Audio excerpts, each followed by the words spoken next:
નમસ્કાર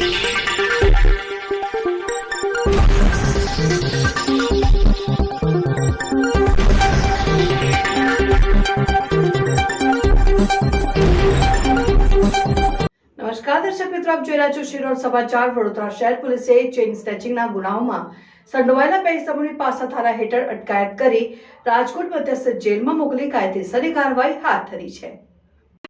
chain snatching કરી મેળવેલ સોનાના દાગીનાઓ આર્થિક ફાયદા માટે બજારમાં નજીવી કિંમતમાં વેચી નાખી મળેલ રૂપિયા મોજશોખમાં વાપરી નાખવાની આરોપીઓને ગુનાહિત અસામાજિક પ્રવૃત્તિઓના કારણે શહેર વિસ્તારમાં રહેતા નાગરિકો પોતાના માલ મિલકતની અસલામતી અનુભવે છે, ત્યારે આરોપીઓની ગુનાહિત અસામાજિક પ્રવૃત્તિ અંકુશમાં આવે તે માટે વડોદરા શહેર પોલીસ કમિશનર નરસિંહ કુમાર નાવ તરફથી સદર ઇસમોનું પાસા વોરંટ ઇસ્યુ કરેલ, જેના આધારે વડોદરા શહેર પોલીસે ચેઇન સ્નેચિંગના ગુનાઓમાં સંડોવાયેલા 2 ઇસમોની પાસાધારા હેઠળ અટકાયત કરી રાજકોટ મધ્યસ્થ જેલમાં મોકલી કાયદાકીય કાર્યવાહી હાથ ધરી છે।